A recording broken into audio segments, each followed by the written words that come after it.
We call anything that interferes with implantation an abortifacient. And so, like birth control pills, they thin out the lining so an embryo can't implant after conception. IUDs, they cause inflammation and some thinning of the lining if there's hormones attached in a way that makes it unlikely, improbable, impossible for, a new baby to implant there. You won't know if it's happening because it's happening so early. Who knows how often conception is occurring and your children just can't implant in the lining. Welcome back to the Truth and Fertility podcast. I'm Haley Yeager. Today, I'm sitting with Sarah Adamo and Mariel McDonald. They are both PAs at a local pro-life OBGYN clinic that we have here in Phoenix.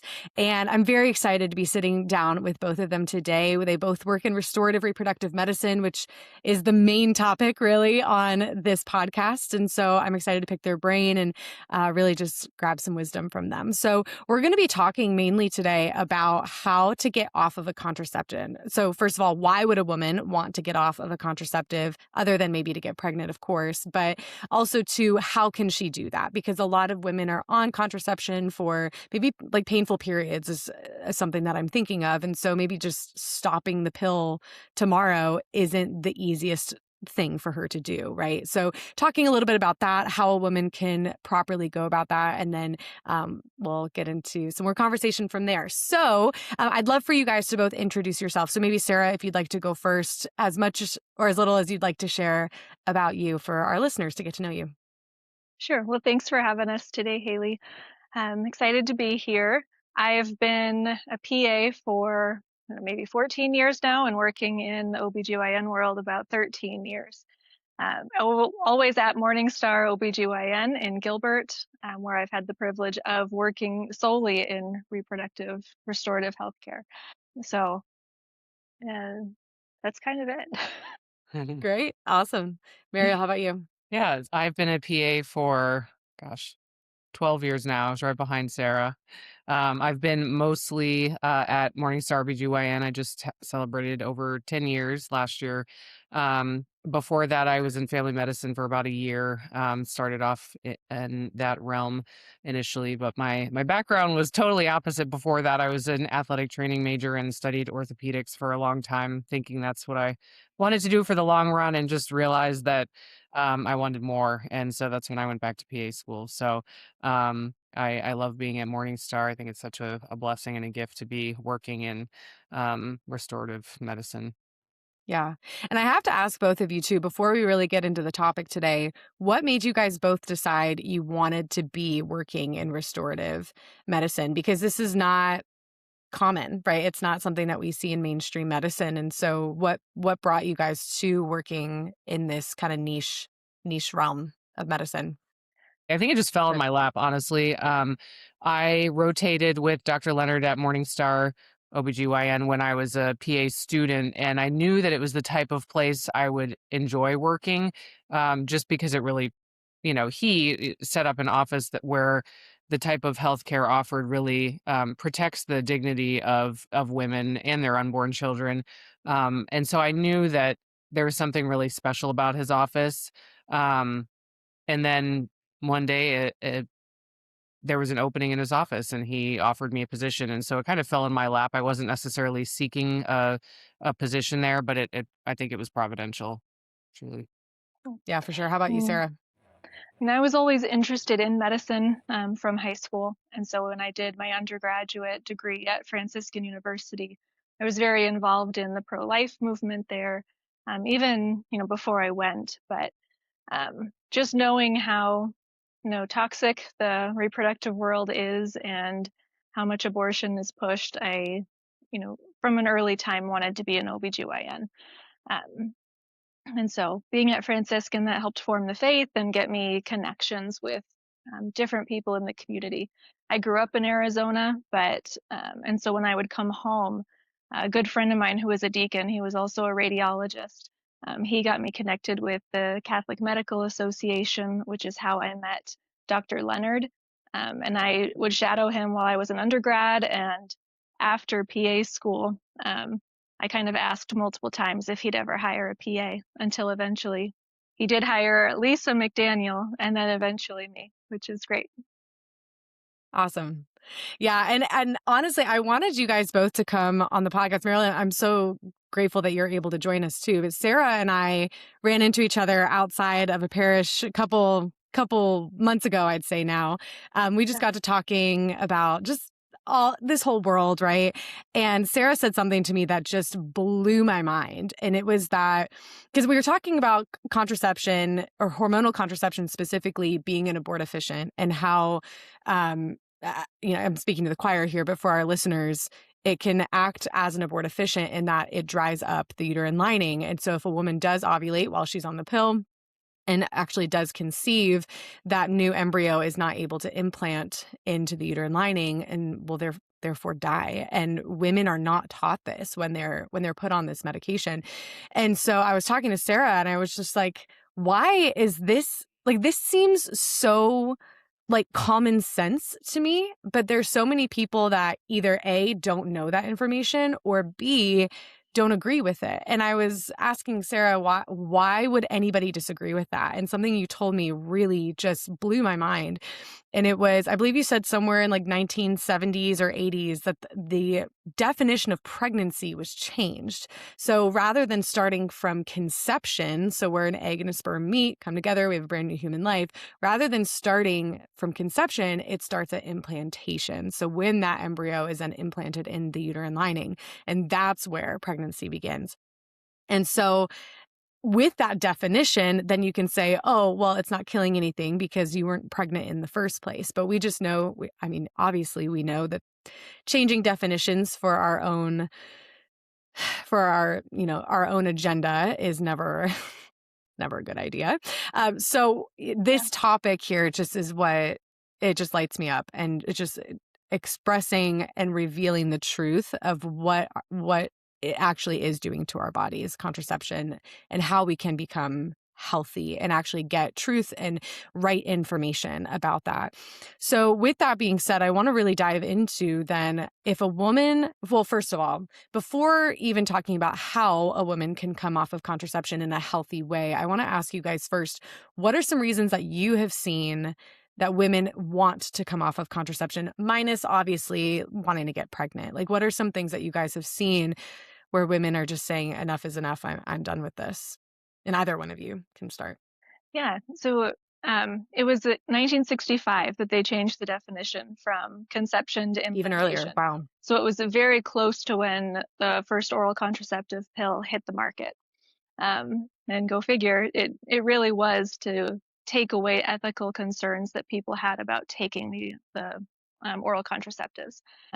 So when people come into our office, if they sought us out because they know we won't put them on a form of birth control, they're usually having some kind of side effect, if it's not for religious or ethical reasons. A lot of women do get bad depression when they're on these artificial hormones. They can get bad cramping if they're on an IUD, just persistent pain all throughout their cycle, or their cramping is worse when they're on their period when they're using those. So it's a lot of side effects.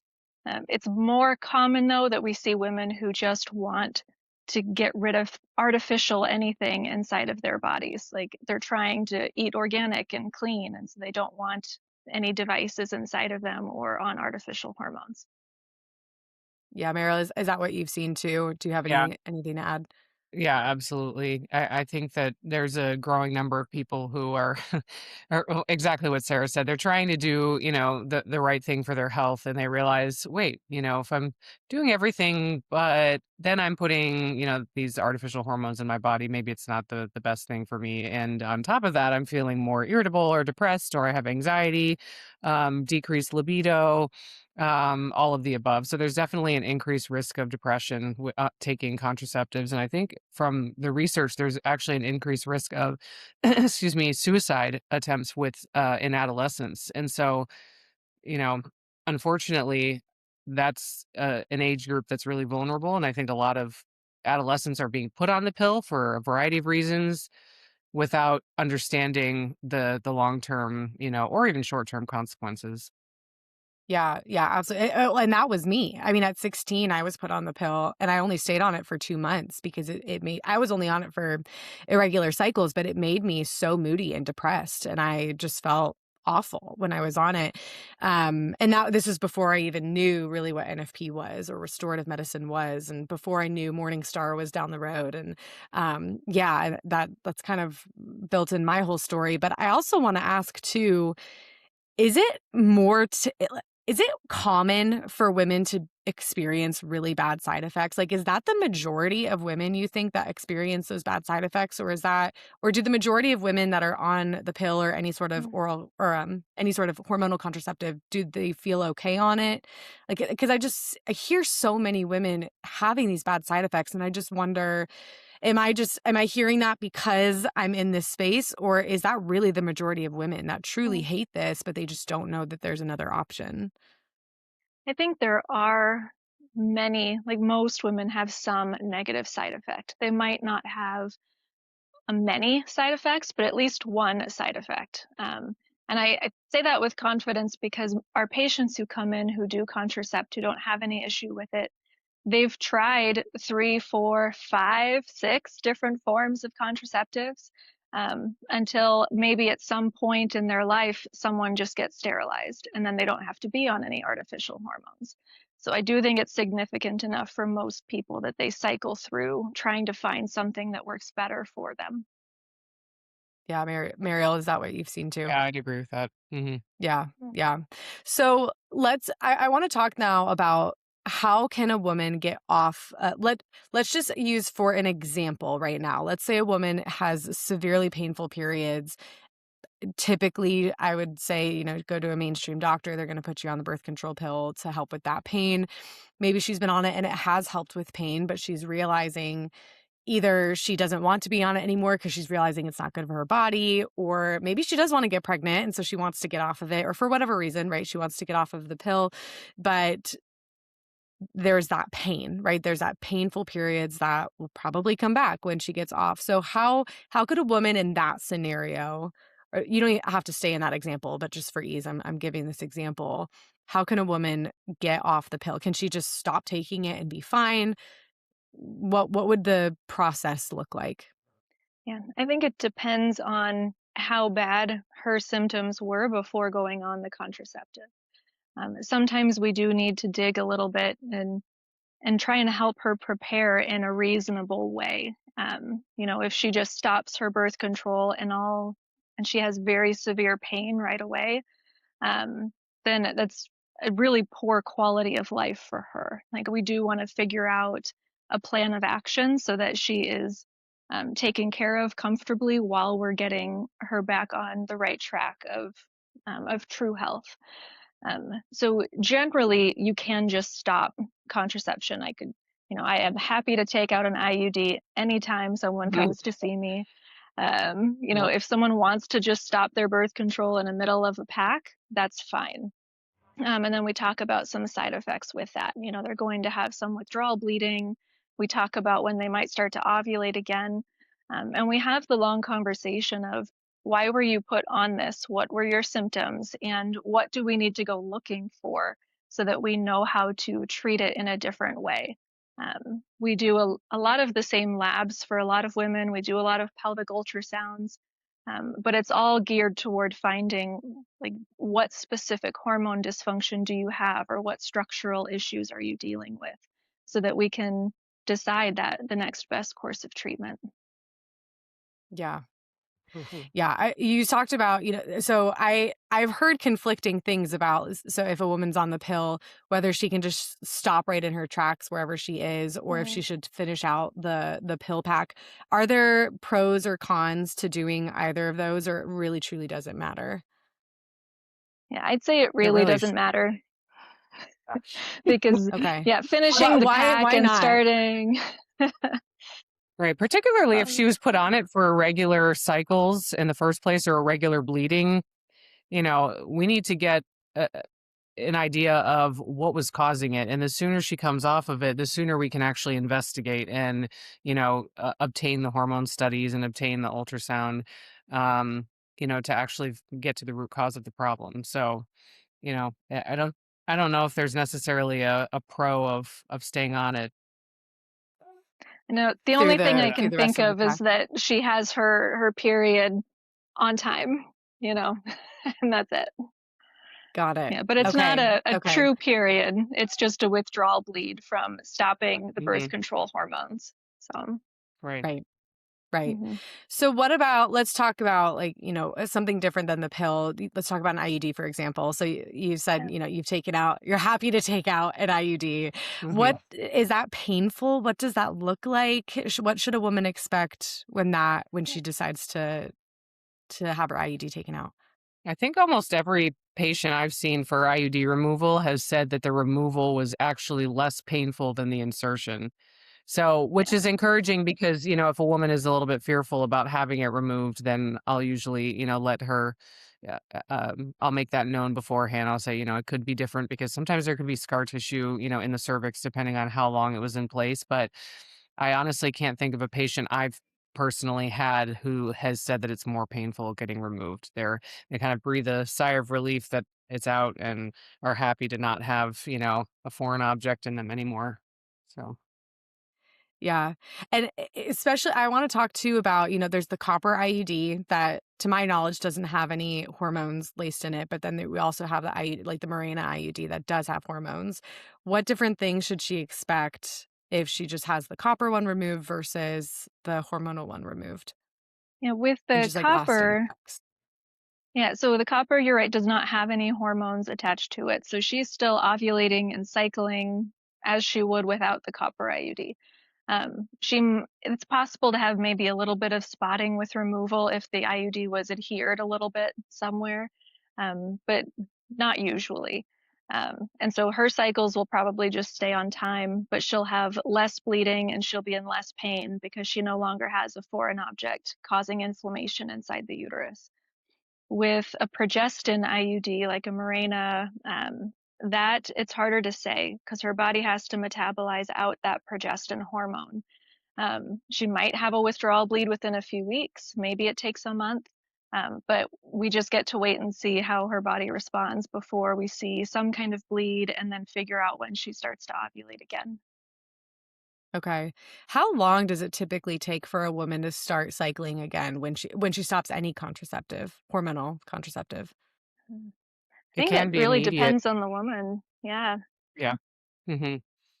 Is it also dependent on like the type of contraceptive she was on? Because I'm thinking too, there's, you have the mini pill and then you have like the Depo-Provera shot, and those are two very different, doses, or however you would say that, two very different strengths of contraceptive. So, would there be a difference in the way that a woman bounces back after getting off of those? Yeah, for sure. I mean, something like Depo-Provera, that shot is supposed to last for 3 months. And so it's going to take Mhm. at least that long for the medication to metabolize out. And so it's going to take a little bit past 3 months before she might start to ovulate and have another period because you need a shot every 3 months. Something like the mini pill, you're taking a pill every day. So that won't take quite as long to get out of the system. But the way someone's body metabolizes something, and depending on what issues she had when she went on that contraceptive, is going to have a big influence on it. If she was on it for PCOS, who knows when we might see some sign of ovulation or periods if her cycles were extremely irregular. Um, Women who were on it simply for birth control, they might ovulate within 2 weeks after coming off of something. And then they're right back on track with cycles. You hear stories about women who get pregnant immediately after stopping everything. So it really depends on health, like underlying health conditions and metabolism rates and all that. Mhm. Yeah, Meryl, do you have anything to add? No, I totally agree. Yep. Okay. Yeah, yeah. So last one that in my head, or if you guys have any others that you can think of, but last one about just talking the logistics of removing the implant. The next one on implant. How do you remove that? Because that is an implant in a woman's arm. First of all, how is it even inserted? And then how are you guys able to remove it? Or is it something that somebody else would have to remove? how does that compare? Just, yeah, tell me your knowledge on that. Yeah, I believe it's like a device in a capsule that they insert subcutaneously. I actually don't see too many of them. Most of my patients who've tried it, it's been many years since I've seen someone on it really, because it causes so much Really? abnormal bleeding for most women. That they don't like to keep it in. I mean, we do have somewhat of a different demographic, but we do see quite a few women who are on contraceptives also. But it's a subcutaneous insert, I believe, and then you have to have it cut out. Essentially, it's not something you have to go under anesthesia for. It's simple local anesthetic, and it gets cut and pushed out. I think Marielle and I don't do those in the office for our office, but some PAs do those in other offices. Usually, one of our physicians does that. Okay. Uh, is that something that's supposed to remain in your arm for, I mean, how long would a woman have that in her arm before she would, because I'm even thinking like an IUD, like some women have them for a year, some are like 5 years, right? Like how long, or with Nexplanon on implant, but even with the IUD or any sort of device in a woman's body, how long on average do they have those devices in their body before they decide to get it removed or have to get it removed? With the Nexplanon or Norplant, I actually don't remember. So Marielle, maybe you could speak to that one. Oh, yeah. But I'm not years, I think, yeah, right? Not yeah, sure how a many. good amount of years. For some reason, 3 years is in my head, but that could be totally wrong. So don't take that home Okay. per se. With the progestin IUD, Yeah. uh, sorry, with the progestin IUD, that lasts typically for 5 to 7 years. I think it used to be like 5 years, but they've just started extending the life. And so the hormones might run out at 5 years, but the IUD itself is still going to work as an abortifacient for a few more years. And the copper IUD, that lasts for 10 years. And that one is strictly an abortifacient because you don't have any hormones attached to it. Can you explain that? Can you explain how it's strictly an abortifacient? Like how does that work? Mhm. Yeah, so we call anything that interferes with implantation an abortifacient. And so, like birth control pills, they thin out the lining so an embryo can't implant after conception. And IUDs, they cause inflammation and some thinning of the lining if there's hormones attached in a way that makes it unlikely, improbable, impossible for, a new baby to implant there. And so we know you won't know if it's happening because it's happening so early. But without the hormones, you're still ovulating, you're still releasing eggs. So who knows how often conception is occurring, and your children just can't implant in the lining. Mm, yeah. It's so sad that we're not, I'm so passionate about making sure women know like what it is actually doing so they can at least make an informed decision on this rather than just being blindsided into it. I remember working with a woman I was teaching her, she was engaged, so I was teaching her and her fiance natural family planning, and she had an IUD and she had no idea. She had no idea of the actual mechanism of how it acts as a contraceptive. She had no idea. And the second she learned, she got on the phone with her doctor and was like, get this thing out of me. And praise be to God, she did. But it's just, we're just not taught this, which is just such an injustice to us. I want to ask you guys both too, working at Morningstar. So it's not, I mean, it is an OBGYN clinic founded by Catholics, but we'll see anyone under the sun, Catholic or not. But because a lot of Catholics want to go to Morningstar, how often do you find that the women who want to get off of contraception, whether it's for a physical reason because they're having bad side effects on it, so on and so forth, or for maybe a spiritual or more ethical and moral reason of realizing, oh, this isn't in line with my morals. This isn't, so a more ethical, spiritual reason. Is one, do you see one more than the other? Is it pretty even? What have you guys experienced with that? Say both for sure. I know right before I went on maternity leave, I had a patient who was was getting her marriage convalidated, and just, she and her husband had a conversion, and she kind of started to realize the effects that having an IUD in place were. And she was, of the age where, it was still possible to conceive. And I think there was also that kind of potential, the realization that I could, conceive a new life at this age, which would be a good thing, like realizing that our marriage vows are all about openness to life, and that's part of it, no matter how old we are or young we are when we get married. So I'd say it's a mix of both. Yeah. Sarah, is that what you've seen too? Yes, and I'd say there's a fair amount of people who maybe find us after that conversion. So like they know we're not going to push something on them. And we have quite a few patients who decide to be open to this for the physical benefits for sure. We see a lot of postpartum women, of course, because we're taking care of them in pregnancy. And at that postpartum visit, we remind them that we don't prescribe contraceptives. So let's talk about your, future family planning intentions. And we Hmm. can, there are quite a few women who decide to make an appointment for natural family planning classes, even just to learn more about it. I always encourage take at least one class, get more information besides what I just, gave you in my Yes. 2-minute spiel. Hmm.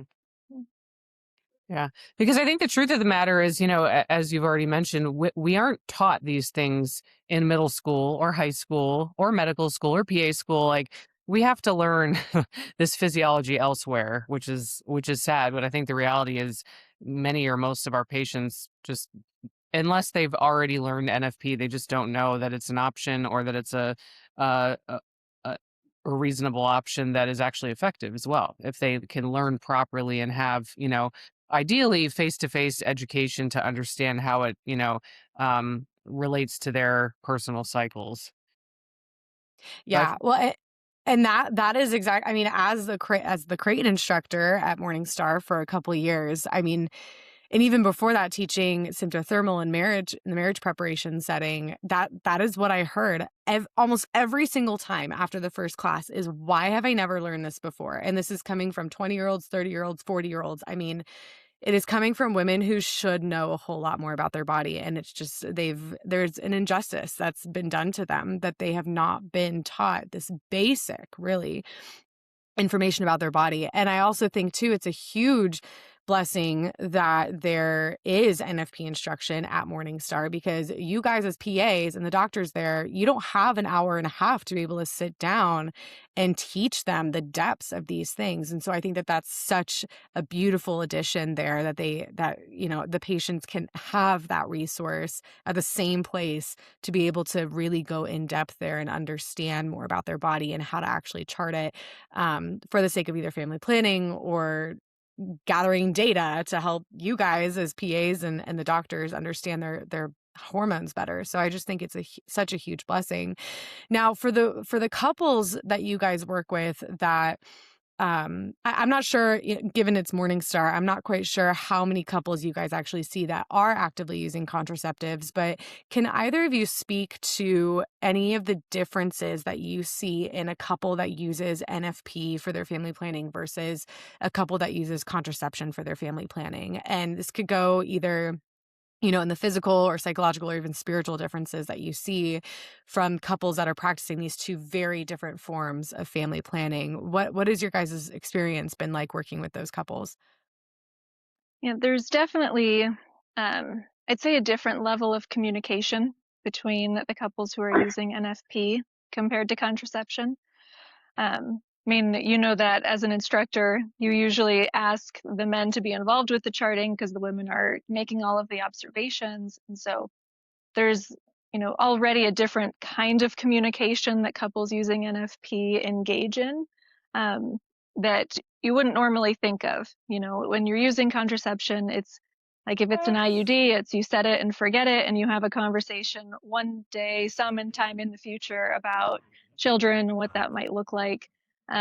Maybe you have conversations interspersed in there, but with NFP, you're having very serious conversations on a weekly, daily basis about what your intentions are, and hopefully talking about, how things are going. If you're feeling stressed and overwhelmed, why is this not a good time to have a child, and break down why the stress is there and how can we manage that together. And I think a lot of that art gets lost when you don't have to have that conversation. Yeah, Mariel, what have you seen with your patients? Yeah, I think there's just a different gosh, it can't be fully described. I think the spiritual wedge that's put between husband and wife when you are contracepting. I think it truly does change the entire dynamic.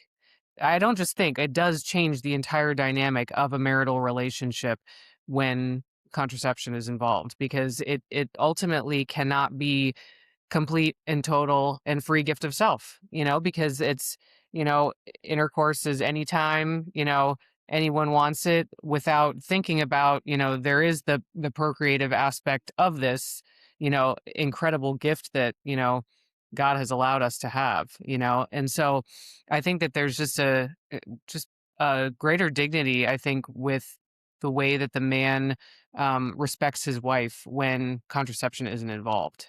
And I think that there's just it's often hard to describe, but there are spiritual and emotional implications for sure. Hmm. Is that something that you have seen even with your patients? I mean, I don't know how often the husband or the man comes with the women to her appointments, but I'm just wondering, is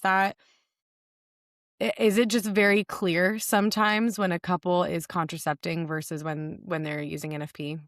So we both teach in office. I don't know how frequently or recently you've been teaching NFP in office. So, some patients will come in for, postpartum follow-up visits and they're already married, or some will come in for marriage prep and might be cohabitating, or it's the nature of the relationship. There are definitely nuances between, the couples that are, you know, uh, contracepting before marriage or even in marriage versus not. Um, so yes, we do see it for sure.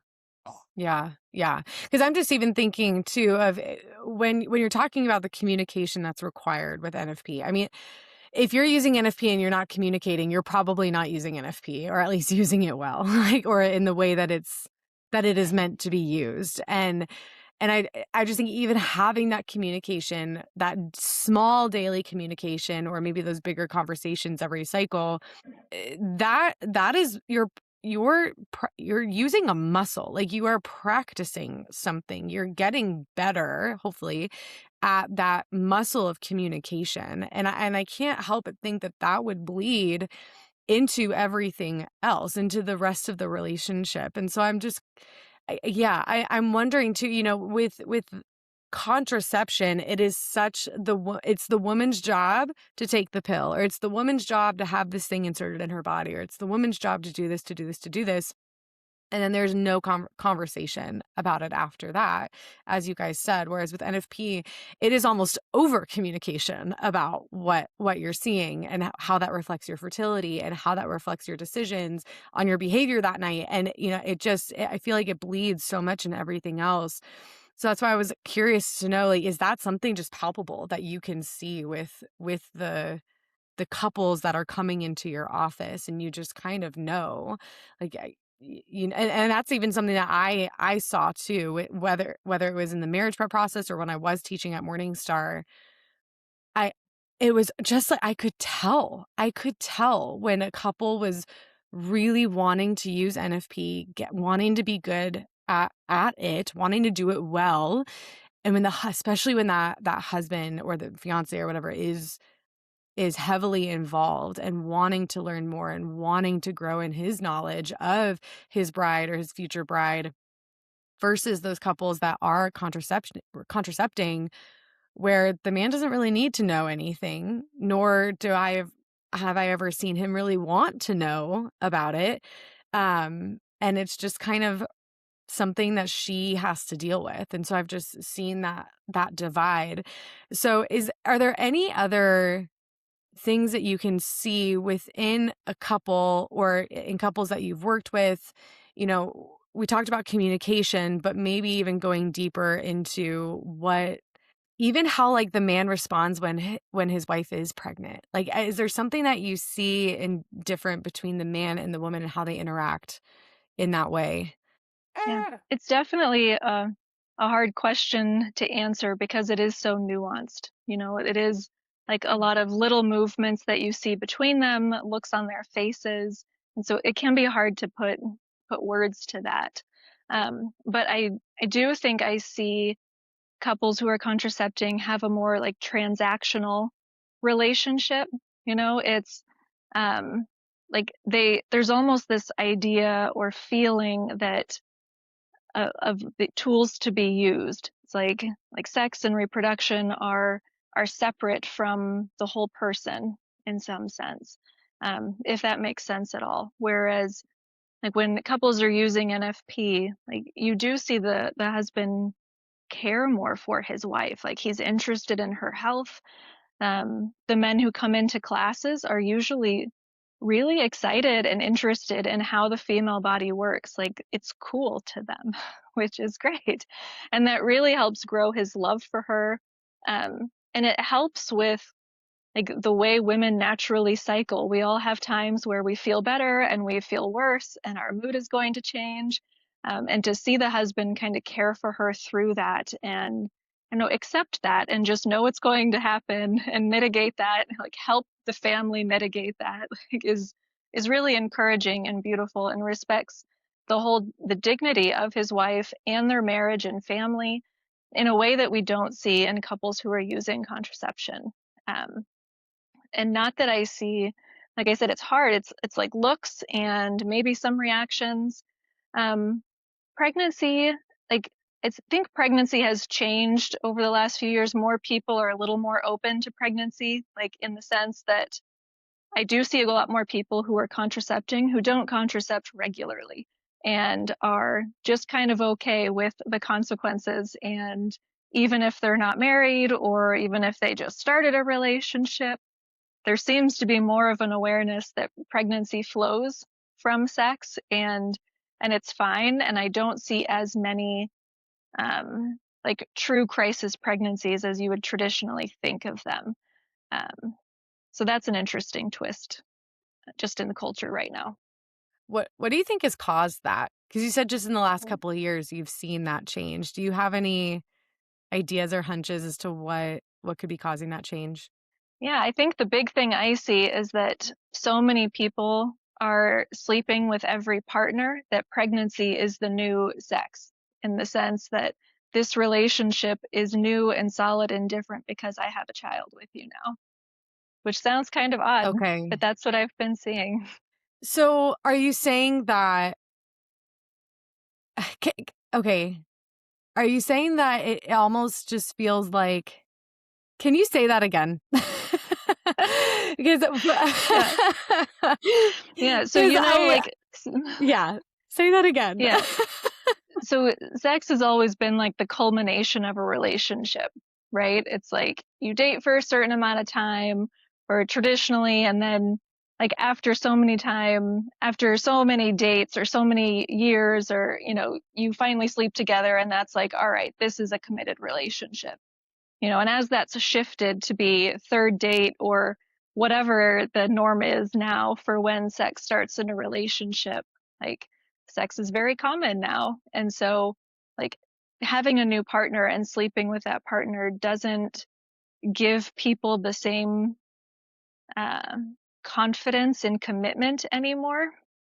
And so I do see a lot more couples who, like, once they reach a point where they feel like this might be the longer term relationship compared to another one, it's like having that child together is the main signal of commitment at this point.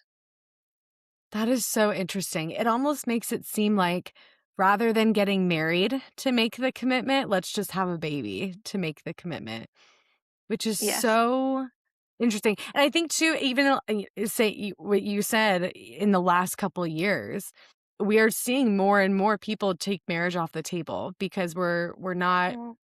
our culture isn't recognizing the importance of marriage anymore.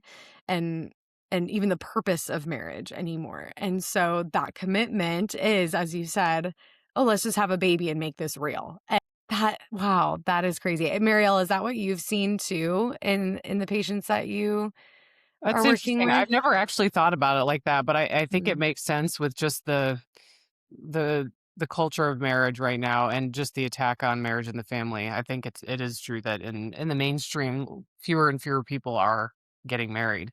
And I think it's because, I mean, if you go back to, the time of reproductive freedom in the 60s and when the pill started and just looking at divorce rates and how kids from that era have been affected by not having a really great example of marriage and marital commitment, then I understand why, if you've never had a really good example of committed marital love in your life, then how can you emulate that, you know? Yeah, yeah. When you don't have that example, it's hard to, I mean, not to say it's not possible, but it is Right. very difficult Mhm. to figure out how to love someone well when you have not seen that in your own life and even understanding like what love even is. Yeah. This and also something you guys said earlier too makes me think of, like Humanae Vitae, Pope or St. Paul, now the sixth.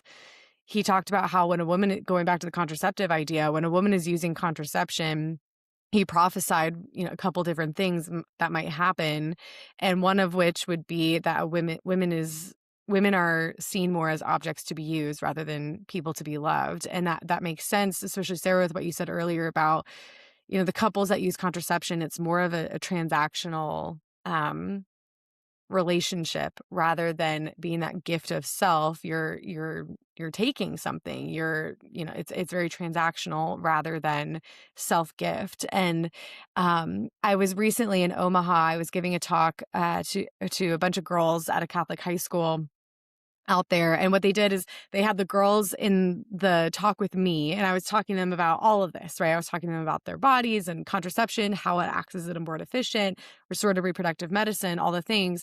And the guys went and listened to a talk by, there was two male theology teachers that are just so solid, such good men. And the boys were in the talk with them. And I asked them, I'm like, what are you guys talking about?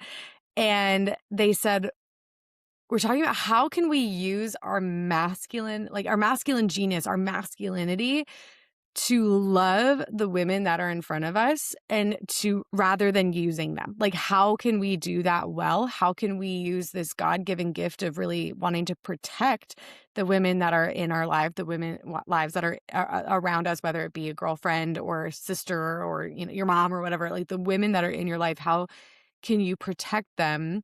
And one of the ways that you protect them is to see their good and what is their good. And their good is not to be on poison. It is not to put poison in their bodies and shut off their reproductive system for the sake of removing the possibility of procreation from the act of sex, when even though that is still a possibility, it's a smaller possibility, but it is. And I just thought that is, in my head, I'm like, I'm so glad they're not in my talk, because they need to hear that from a really good, solid man who knows how to love his wife well.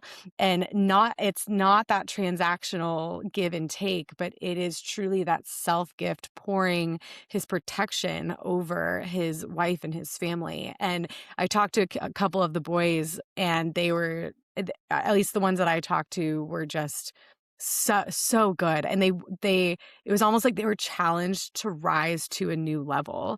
And I'm hopeful that as these young men are hearing from men that like these, that know that they use NFP, they are not on contraceptives. They know so much about their wife and their wives' bodies and their wives' fertility, and they can protect their wife with that knowledge and with that information. And it just really makes them rise up to that challenge. And so, yeah, I just thought that that was such a gift for them to be able to hear that from a man, while the girls are hearing, guys, this is the truth about your body. And this is what's not great for it. This is restorative medicine is what's better for it. And how can we actually educate you guys well? So yeah, I just think there's such a difference in the mindset shift, and even from the couples I've worked with or talking to these students. Well, ladies, this has been such a good conversation. I don't know if any of you have anything you want to add for our listeners of either, getting off of contraception, or if, a listener is wanting to get off of contraception to use NFP.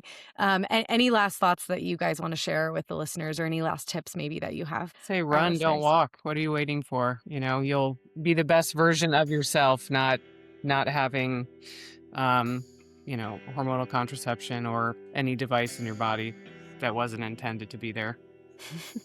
Yeah. So yes and amen. Yep, absolutely. Well, ladies, thank you so much for being on the podcast and giving me your time. I so appreciate it.